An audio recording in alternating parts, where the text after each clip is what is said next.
Como les decíamos, hoy nuestro invitado es el presidente de Ecuador, Rafael Correa. Muy buenos días. Buenos días, María. Muchas gracias por esta invitación. Lleva unos días aquí en España, ha estado en Barcelona, ha estado en Madrid, se ha visitado con el rey, con el presidente Rajoy. ¿Qué tal las relaciones con el presidente, que políticamente están y son como la noche y el día? ¿Qué tal las relaciones? Pero bueno, respetamos mucho la soberanía y la representación democrática de España. Yo le diría que las relaciones están en un momento extraordinario y estamos en España el día martes porque tuvo la gentileza de la Universidad de Barcelona de otorgarme el día miércoles el doctorado honoris causa. Tendremos tiempo de hablar de ese proyecto, de cómo va la educación en su país y sobre todo los motivos por los cuales le han dado... Eso es lo más importante que estamos haciendo, la revolución educativa. Ese honoris causa. Presidente, le preguntaba por el presidente Rajoy, por el presidente español, y sé que han estado hablando del asunto de los visados para que, en este caso, Ecuador también forme parte de esos países y de esa petición que hay junto con Colombia y con Perú para la eliminación de esos visados. ¿Es usted optimista? Sí, yo soy optimista por naturaleza. Mire, la visita a España en esta ocasión fue básicamente por motivos académicos, como le informaba, por el doctorado honoris causa de la Universidad de Barcelona, pero siempre la gentileza del presidente Rajoy y de su majestad el rey Juan Carlos saben que vengo y nos invitan a reuniones bilaterales. Y esa reunión bilateral con el presidente Rajoy, primero lo vi mucho mejor que hace un año, ¿no? Hace años lo vi muy cansado, ahora lo veo recuperado, con optimismo, ¿no? Antes lo veía más con preocupaciones. Y bueno, ustedes saben que 3 trimestres consecutivos la economía española ha crecido. Ojalá eso signifique ya la superación definitiva de esta terrible crisis que ha afectado a todos. Y aprovechamos esa reunión pues para comentarle la preocupación de que se está hablando de eliminar visados a Colombia y Perú, supuestamente por haber firmado un acuerdo comercial. Con todo respeto, pues no me parece un argumento decisivo. Más aún cuando Ecuador goza un gran momento económico, social, político, el flujo migratorio se ha revertido, la gente está regresando al país, muchos españoles están viniendo al país, colombianos y peruanos están yendo a trabajar al Ecuador, entonces, con todo respeto, no le encontramos mucho sentido a que se le elimine el visado a Colombia y Perú y no a Ecuador. Como decía usted, son muchos los ciudadanos de Ecuador que, sobre todo el año pasado, creo que eran 45.000 los que regresaron, los que se fueron de España en este Él lo ha acumulado en estos años, este ¿no? caso. El año pasado eran sido unos 17.000. Como siempre que visita España, usted siempre dedica un tiempo a ver y charlar con sus conciudadanos que están en España en este caso. ¿Cuáles han sido esas inquietudes, sobre todo, como dice usted, en este tiempo de crisis en los que parece que algo de recuperación hay, aunque no llega a los ciudadanos, a los bolsillos de muchos de ellos? Esa es una práctica fundamental para nosotros, rendir cuenta a nuestros mandantes, ¿no? Y nuestros mandantes son los ecuatorianos, dentro y fuera de la patria, así que en cada visita al extranjero intento reunirme con la comunidad. Aquí la comunidad es tan grande que es imposible tener esa interacción, entonces tan solo doy un discurso, un mensaje informando el por qué me visita, qué hemos hecho, cómo está la situación en Ecuador, pero conocemos bien las preocupaciones de los ecuatorianos. Mire, la mayoría de esos ciudadanos ecuatorianos salieron expulsados de su propio país por una crisis terrible, fruto de los mismos factores que produjeron la crisis europea, la crisis en Estados Unidos, la desregulación bancaria, el fundamentalismo del libre mercado, etc. Eso nos llevó a la quiebra generalizada del sistema bancario del 99, decrecimiento de la economía, 15% de desempleo, congelamiento de los depósitos. Esa gente tuvo que huir de su propia patria. Y como no había visado para venir a Europa, a España, y por el idioma, muchos vinieron a esta tierra que los ha acogido con tanta amabilidad y no acabaremos de darle gracias por aquello. Pero precisamente porque le habían congelado sus depósitos, la gente ya no confiaba en el sistema financiero. Y aquí muchísimos optaron por tener activos reales, es decir, se endeudaron para tener casa. Y le viene la crisis de la hipoteca. Entonces tenemos cerca de 1/3 de la comunidad ecuatoriana en España con el problema de las hipotecas. De hecho, fue uno de sus mensajes en su visita en 2012, donde usted insistió en el asunto de la dación en pago. Pasados 2 años, seguimos igual. Es que no entiendo, con todo respeto, ¿no?, a las instituciones de cada país. Esto no es de este gobierno, del anterior, o sea, son instituciones que han existido hace muchas décadas en España. No entendemos, o sea, cómo se define garantía si es que cuando ya no puedo pagar de buena fe el crédito, entrego esa garantía y no se extingue la deuda. Y la gente se está quedando sin casa y endeudada probablemente para toda la vida. La garantía debe servir para los dos lados. Para el acreedor, si es que no me puede pagar de buena fe el deudor, recupero algo ejecutando la garantía. Pero para el deudor también, si de buena fe no puedo servir el crédito, no puedo atender el crédito, entrego la garantía, pierdo el objeto para el cual me endeudé, pero quedo libre de deuda. Aquí la gente se está quedando sin casa y endeudada, insisto, probablemente para toda la vida. Porque cómo se desplomaron los precios de la vivienda que el mismo banco valoraba, ahora la recibe al valor actual de mercado, ¿no? Y la gente se queda sin casa y con deuda. ¿Tiene su gobierno capacidad de ayudar a esos ciudadanos ecuatorianos que que se están viendo con ese problema de la vivienda. Obviamente la capacidad es limitada porque respetamos, insisto, muchísimo la soberanía española, pero tiene todo el respaldo del gobierno nacional. Tenemos asesoría legal en los consulados, en embajadas, se ha dado asesoría. Hasta el año pasado, 12.000 personas, estaremos cerca de 15.000 personas. Se han alcanzado importantes logros, por ejemplo, cerca de 120 daciones de pago. Entonces se está haciendo lo posible para respaldar a nuestros compatriotas en esta crisis. Pero sobre todo, la invitación a retornar al país, que está pasando por un gran momento económico, social y político. Es un país de oportunidades y es un gran momento para regresar a la patria. Ya han cuantificado además no solo los ecuatorianos que regresen a su país, sino ya han cuantificado cuántos españoles están marchando para allí, como dice usted, a consecuencia de esa crisis, presidente. Miles. En los últimos meses, no tengo la cifra exacta, pero el periodo de tiempo, pero nos han ingresado cerca de 6.000 españoles y todos son bienvenidos con los brazos abiertos.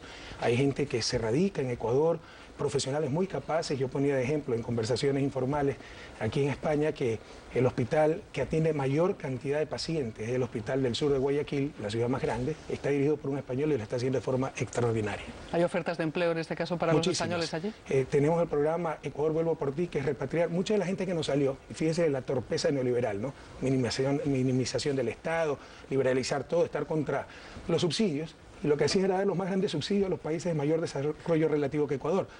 Mucha de la gente que salió, se calcula que cerca de 10.000 son profesionales de la salud. Un médico es muy costoso formar, pero como no había oportunidad de trabajo en el país, salieron a España, Italia, Chile, países de desarrollo relativo más alto que el Ecuador. Estamos tratando de recuperar esos talentos en el programa Ecuador Sano, Vuelvo por Ti, para el sistema de salud. Nos faltan especialistas, etcétera, y ese programa también incluye españoles, y hemos logrado captar algunos médicos españoles. ¿Qué ha hecho Ecuador, qué ha hecho su gobierno, en este caso, para superar esa crisis que tenía? Es decir, las cifras económicas en su país han reducido la desigualdad, la pobreza extrema. Sé que no me va a decir que no hay ninguna receta mágica, pero ¿qué han hecho ustedes? Bueno, tal vez hay una receta mágica. ¿Sí la hay? El problema no es técnico, es político, es quien manda una sociedad. Los seres humanos, el capital, las grandes mayorías, las élites, la sociedad o el mercado. Y lastimosamente el mundo está dominado por el imperio del capital. El mundo está dominado por esta entelequia llamada mercado. Pero al menos en Ecuador, felizmente, desde la Revolución Ciudadana, allá manda el pueblo ecuatoriano. Entiendo que hay que desobedecer entonces al Fondo Monetario Internacional, al Banco Mundial. Mire, no vemos un funcionario del Fondo Monetario hace 7 años y nos va requete bien. Y si vienen como turistas, maravillosos. Si vienen como los nuevos virreyes, por el mismo avión los mandamos de regreso. Cuando nosotros en países como España se solicita ayuda económica, en este caso nosotros hemos necesitado para la ayuda a la banca, se nos ponen condiciones. ¿Usted eso lo ve intolerable? Mire, Ecuador es experto en crisis, porque las hemos sufrido todas. Y nos hemos de memoria los programas de ajuste del Fondo Monetario, los condicionamientos, todo disfrazado de ciencia técnica, y es por ideología en función del capital financiero. Así que con todo respeto, los españoles, los europeos deben estar muy atentos a aquello. ¿Hay algún error que cometió en su día Ecuador y que ahora ve que está cometiendo España en la gestión de la crisis? Nuevamente, con mucho respeto, ya como economista más que como presidente, se están aplicando las mismas recetas fracasadas de siempre, los mismos errores que nosotros cometimos, lo que se llama políticas hooverianas, por el presidente Herbert Hoover de Estados Unidos, que a inicio de la década de los 30, con la gran recesión de Estados Unidos, aplicó las mismas políticas de austeridad fiscal, recortes, etcétera, en vez de estimular la economía, y llevó a Estados Unidos a una más profunda recesión. ¿Por qué se hace lo mismo? ¿Por qué se hace lo mismo de lo peor? Porque el problema no es técnico, es político. ¿A quién se está protegiendo? ¿A los ciudadanos o al capital financiero? Como decíamos al principio de nuestra charla con el presidente de Ecuador, habrá venido a Barcelona para recibir ese honoris causa, en este caso destacado con méritos para conceder esa distinción por cuadriplicar además esa inversión en educación. ¿En qué se está traduciendo ya ese multiplicar por 4 lo que es la inversión en el futuro, en la educación?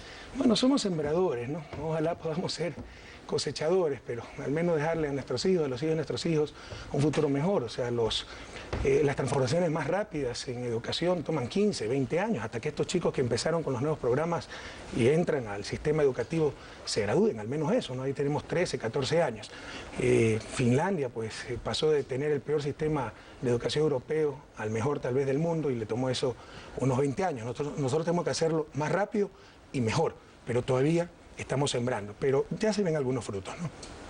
Tenemos escuelas que nos llenan de orgullo, pero todavía muchas más que nos llenan de vergüenza. Se creó la Universidad Docente para mejorar la calidad de los profesores, hay evaluaciones. Para el 2017 tendremos 500 colegios con el bachillerato internacional de esta fundación suiza. Estamos poniendo normas de calidad con una organización europea, no recuerdo en este momento el nombre, para cada una de nuestras escuelas. Entonces, ya alcanzamos la tasa, la universalización de la educación básica, que era uno de los objetivos del milenio, lo alcanzamos en el 2011. Hasta el 2017 aumentaremos 20 puntos la tasa de escolaridad en la educación media. Eso a su vez produce la reducción drástica del trabajo adolescente. Entonces ya hay indicadores que están mejorando y mejorando fuertemente, pero todavía falta mucho por hacer. Hemos escuchado que quieren montar hasta una especie de Silicon Valley. ¿Eso es posible? ¿Esa gestión realmente? Por supuesto, que todo es posible. Pero gestionar esos proyectos necesita y requiere mucho dinero. Es una orientación diferente a Silicon Valley, que sobre todo fue una iniciativa que vino de lo privado. Aquí viene de lo público, pero con el sector privado. Y se trata de la primera ciudad científica de América Latina. Hasta ahora nos va extraordinariamente bien, ha tenido una acogida enorme. Está compuesta esa ciudad de una universidad de tecnología experimental, Yachay. Yachay es en lengua quichua, aprende en imperativo, ¿no? Esa universidad ya empezó clase el 31 de marzo. Tenemos, dicho sea de paso, el rector es un catalán, elegido a nivel mundial, y el presidente un griego. Tenemos otra parte de esa ciudad que va a estar dedicada a la investigación, los centros de Research and Development de las industrias, los centros de investigación del propio Estado ecuatoriano, otro sector que va a ser industrial para industrias con tecnología de vanguardia, es decir, high-tech technologies del sector industrial, y por supuesto pues las viviendas, etcétera, para los que quieran ir a vivir en esa ciudad. Y hasta ahora pues nos va bastante bien. Es un sueño eso, para mí es no solo el proyecto más importante de nuestro gobierno, sino más importante en la historia del país. Gran parte del futuro, no todo, pero gran parte del futuro está en talento humano, ciencia y tecnología. También le voy a preguntar por el medio ambiente. No sé si se trata de una de las decisiones... No todo. También hay que considerar el medio ambiente. De las decisiones más duras de su mandato, pero quería preguntarle si realmente, si finalmente van a explotar esos recursos petrolíferos en ese Parque Nacional de Yasuní, esa Amazonía ecuatoriana. Hasta ahora sí. Fue una decisión dura, pero aquí también ha habido mucha distorsión y manipulación de información. Se quiere plantear como, entonces ahora sí decidimos destruir el Yasuní y sacar el petróleo. Eso no es cierto. De hecho, la propuesta, la iniciativa que se llama Yasuní ITT, por los 3 campos que existen ahí, Ispingo, Tampococha, Tiputini. El Tiputini tiene 80% de su superficie fuera del parque. O sea, yo siempre lo puedo explotar. El principio era evitar llevar emisiones de carbono a la atmósfera, porque es petróleo pesado. 7 años intentamos. Ecuador no es el contaminador. 7 años intentamos que los grandes contaminadores se corresponsabilicen y aporten con una parte de los ingresos a los que estaba renunciando Ecuador, porque el mayor contribuyente en esto, María, era Ecuador. Siempre lo que más nos convino financieramente era explotar ese petróleo. Lo intentamos, no lo logramos. Tengo que ser responsable con las necesidades urgentes de nuestro pueblo. Tenemos niños sin escuela, familias sin salud, poblados sin carreteros, sin energía, etc. Hay muchísimas necesidades urgentes. Entonces vamos a explotar ese petróleo de forma absolutamente técnica, de forma absolutamente responsable con el medio ambiente y con las comunidades, porque ese dinero servirá para el desarrollo de las comunidades amazónicas sobre todo. Y se afectará, eso está por decreto, es decir, si se lo incumple sería incumplir un decreto presidencial, podrían ser glosados por Contraloría, etcétera. Menos del 1 por 1000 del parque. De hecho, el parque tiene cerca de 1 millón de hectáreas. Creemos que se afectarán 200 hectáreas. Hemos puesto 1 por 1000, es decir, 1000, para tener un margen de seguridad, pero creemos que se van a afectar 200 hectáreas. Pero los que se oponen a la decisión presidencial, y tienen todo el derecho a oponerse, no tienen el derecho a mentir, están posicionando como que si es el parque, la destrucción del Yasuní o el petróleo. Eso no es cierto. Es menos del 1 por 1000 del Yasuní, por cerca de 18.000 millones de dólares de ingresos petroleros que servirán para evitar, por ejemplo, desnutrición infantil, patologías de la miseria, enfermedades perfectamente evitables si nuestras comunidades tuvieran agua potable, alcantarillado, relleno sanitario, etc. Los que se oponen, como dice usted, solicitan un referéndum. Entiendo que no lo va a plantear. Bueno, ellos pueden reunir firmas, de hecho han recogido firmas. Hay graves problemas con esas firmas y están haciendo escándalos políticos. Pero mire, insisto, en democracia tiene todo el derecho a oponerse, no tiene el derecho a mentir. Y no podemos engañarnos. O sea, si 10% de las personas que estaban en esa oposición era gente auténtica, jóvenes, realmente preocupados por el medio ambiente, es mucho. El resto son los politiqueros de siempre que se han opuesto a todo todo el tiempo, a todo, a la evaluación de profesores, a todo, a la ley de aguas, etc. Y ahora hasta los medios de comunicación son ecologistas, todo por tratar de hacerle daño al gobierno. Yo puedo llamar a una consulta popular, pero es una trampa. Son los grupos, ¿sabes cuántos sacaron esos grupos en la última elección presidencial? 3%. Con la propuesta de mantener Yasuní, de no explotar más petróleo, 3%. No tiene ningún respaldo popular. Pero desde estos colectivos de la sociedad civil, quieren imponer sus agendas políticas sin ganar elecciones. Eso no es democrático. Entonces no va a caer en la trampa de llamar a consulta popular para Yasuní, al menos en las condiciones actuales, ¿no? Porque más tarde entonces me van a exigir una consulta popular para la ley de agua, una consulta popular para reemplazar las cocinas de gas por cocinas eléctricas, una serie de proyectos que tiene el gobierno nacional. Entonces es la trampa que nos quieren poner para, perdiendo elecciones y llamándose representante de la sociedad civil, tratar de imponer su agenda política. Usted que nombraba las elecciones y que gana elección tras elección, recibió un golpe su partido, en este caso en las últimas elecciones locales, donde perdió algunas alcaldías importantes. ¿A qué lo achaca? Hubo reveses. Sin embargo, el gran triunfador es Alianza País, nuestro movimiento político, pero de largo. 2-1 le lleva en votación. Tenemos cerca de 70 municipios de los 221. 11 prefecturas de las 23, de largo la mayor cantidad de concejales. El propio Quito, donde hemos perdido la alcaldía, que son elecciones unipersonales, se ganan las elecciones pluripersonales, es decir, tenemos mayoría de concejalías en Quito, en Cuenca, en Puerto Viejo, en Manta. Pero para nosotros está muy claro los factores de... O sea, el problema es, para utilizar términos futbolísticos, que estábamos acostumbrados a ganar 5-0. Que la oposición, eso es lo peor de todo, estaba acostumbrada a perder 5-0. Ahora que le ganamos 3-2, piensan que han ganado. En buena hora por ello, esa es la labor de un gobernante, tratar de lograr la mayor cantidad de felicidad. Me alegro que estén tan felices. Pero viendo las cuentas es claro quién triunfó. Pero el análisis de los reveses es básicamente que tenemos la primera elección seccional, no nacional. Entonces lo que mantiene el proyecto político sobre todo es la gestión del gobierno. Nosotros llegamos al gobierno sin movimiento político. Este es un proceso inédito en América Latina. Chávez, Evo, Cristina han llegado con procesos políticos algunos de décadas. Nosotros llegamos sin movimiento político y sin experiencia en aquello. No éramos políticos, al menos en el sentido de política electoral. Hemos tratado de construir un movimiento en la acción de gobierno, pero las elecciones del 23 de febrero nos demostraron que todavía falta mucho para que ese movimiento, esa organización esté consolidada. Entonces el problema es todavía la falta de consolidación del movimiento político. Javier. Muy buenos días, presidente. Ahora que he utilizado un símil futbolístico y le estaba escuchando, me planteaba que debe ser de fútbol, de lo que usted y Mariano Rajoy pueden hablar tranquilamente en la Moncloa. Porque le estaba escuchando su discurso y estaba pensando qué tipo de conversación pueden tener dos personas tan contrarias, en mundos tan diversos, tan distintos. ¿De qué tipo, cuando usted le plantea este tipo de iniciativas, este tipo de políticas que lleva a cabo en Ecuador, qué es lo que le dice el presidente? ¿Lo valora positivamente? Y luego un paréntesis simplemente. ¿Tiene usted algún tipo de problema o de amenaza de seguridad? Porque he visto un dispositivo hoy espectacular y digo, a lo mejor el presidente Correa tiene algún tipo de amenaza o de problema de seguridad. Empecemos por lo segundo, ¿no? La seguridad la da el país al cual visitamos. Hace unos días visité Estados Unidos y nunca he tenido tanta seguridad como Estados Unidos. Yo tampoco lo entiendo mucho, pero insisto, somos muy respetuosos de las instituciones de cada país. Con respecto al presidente Rajoy, esa es la democracia. Podemos estar en las antípodas del pensamiento político, pero es un representante legítimo del pueblo español, yo soy un representante legítimo del pueblo ecuatoriano y nos vamos a respetar mutuamente. Y siempre entre demócratas hay consensos mínimos, hay mínimos que se comparten. Por ejemplo, el respeto a la democracia, el respeto a las libertades. Entonces, por el contrario, tenemos mucho que hablar con el presidente Rajoy. Hablamos de los visados, hablamos del acuerdo comercial. Esta vez no hablamos mucho de la crisis, más bien de la recuperación de España, sí. La vez pasada sí hablamos de la crisis. Y es claro que no son instituciones que ha puesto el gobierno del presidente Rajoy ni el gobierno del presidente Zapatero, viene de hace muchas décadas. Y es claro que también hay grandes limitaciones en política económica por la Unión Europea. Y ahí tienen un problema ustedes. Un Banco Central Europeo autónomo y cada vez más autónomo. Ahora hasta supervisa los bancos nacionales. Y cuidado, porque ¿qué sentido tienen los bancos autónomos sin control democrático? Se nos quiere hacer creer que eso es el último descubrimiento, el mayor avance de la civilización humana y de la civilización. Y si la política monetaria es técnica y por eso necesitamos bancos centrales autónomos sin control democrático, hagamos también entonces los ministerios de Hacienda autónomos, porque la política fiscal también es técnica, eso es un absurdo. Primero es política, hay que tomar decisiones y eso debe estar en manos de hombres políticos, no de tecnócratas. Pilar. Buenos días, presidente.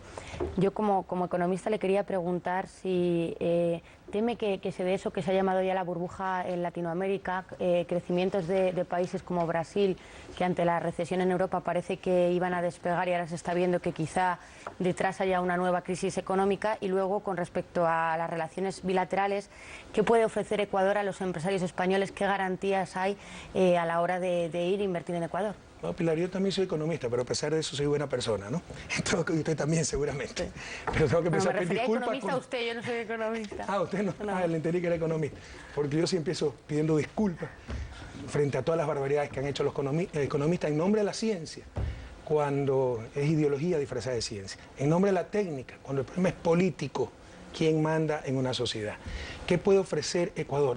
Pero no es solamente político, cuidado. O sea, también es técnico. Pero al menos en América Latina el primer paso es resolver el problema político. ¿Quién manda en la sociedad? Y América Latina siempre ha sido dominada por unas pequeñas pero poderosas élites. Pero también el problema es técnico, el problema es cultural, el problema es de restricciones externas. Y probablemente ahí encuentra sus mayores límites el proceso de crecimiento de América Latina en estos momentos. ¿Qué puede ofrecer el Ecuador a los empresarios españoles? Muchísimo. Averigüe qué empresa española le va mal en Ecuador. Ahí tenemos Telefónica, ¿no? Con unas ganancias sumamente importantes. Bien por ello, bien por el país. Así que bienvenida la inversión extranjera, en este caso española. ¿Qué garantías tiene? La garantía de la Constitución, la garantía del Código de la Producción, que incluso da importantes incentivos para nuevas inversiones. Carmen. Buenos días, presidente. Le reconoce todo el mundo el éxito económico de Ecuador, el éxito en el programa educativo que le ha merecido además el honoris causa. Pero hay una piedra en su mandato, que son los medios de comunicación. Han hecho ustedes una ley de medios de comunicación que ha sido muy contestada por la prensa porque consideran que limita la libertad de expresión. ¿Suponen un peligro los medios de comunicación? Yo no tengo ninguna piedra en el zapato, mi querida Carmen. Creo que los medios de comunicación la tienen porque por primera vez tiene un gobierno que no se somete a sus caprichos. Mire, ustedes deben tener claro, yo he vivido en Europa, sé lo que son los medios de comunicación en Europa, en Estados Unidos, sé lo que son. No tiene nada que ver con los medios de comunicación latinoamericanos, que no tienen límites ni escrúpulos y son propiedad de las élites que siempre nos han dominado. Y han estado acostumbrados a poner y quitar presidentes, a poner la agenda política de los titulares, a juzgar, no en los tribunales, sino en los titulares, a legislar. Y eso se acabó y para bien en Ecuador y ojalá pronto en América Latina. Por supuesto que son un problema, porque no informan, manipulan. Y es un poder. Estamos de acuerdo que son un poder los medios de comunicación. El poder mediático es un poder. Y todo poder debe ser controlado, regulado por la sociedad. Y eso se hace a través de leyes. Y hay una nueva ley muy buena, que no es solo ley de medios, es ley de comunicación, que exige, entre otras cosas terribles, como la profesionalización del periodista, porque cualquiera ejerce periodista en Ecuador sin tener título periodista. Y perdónenme, si usted vende equivocadamente una corbata, no pasa nada.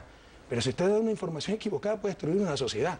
O sea, la buena prensa es fundamental para la democracia. La mala prensa puede destruir esa misma democracia.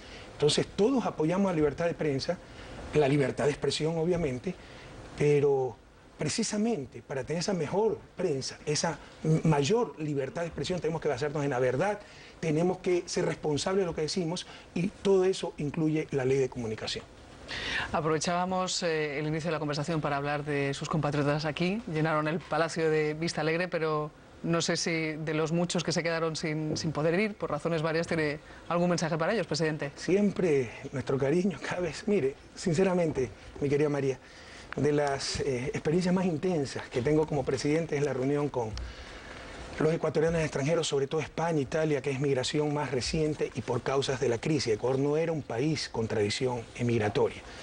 Ellos no es que salieron por su propia voluntad, son exiliados de la pobreza, fueron expulsados de su propia patria por los abusos de la banca, por el entreguismo político, por la quiebra del país. Y después de salir, nos mantuvieron, porque con ese euro que se ganaban con tanto sudor en Madrid, en Barcelona, con ese dólar que se ganaban con mucho esfuerzo en Nueva York, mandaban a sus familias y esas remesas de migrantes que fueron mayores que el promedio de las exportaciones petroleras de los 90, mantuvieron al país después de la crisis. Y fíjense, en cambio, después de 2 años, 3 años, ya los banqueros rompían récords en utilidades y mandaban una cantidad similar, pero fuera del país, en nombre de la prudencia, para disfrazar su falta de fe, de compromiso con la patria, ¿no? Entonces, siempre nuestro cariño inmenso a nuestros hermanos migrantes, nuestra gratitud inmensa por todo lo que hicieron por la patria, jamás se olvidaron de ella, y nuestro compromiso para respaldarlos, respaldarlos en todo lo que podamos. Rafael Correa, presidente de Ecuador, muchísimas gracias por acompañarnos, por desayunar con nosotros aquí en la 1 de Televisión Española. Muchísimas gracias. Gracias a todos ustedes, ¿no? Y gracias a España.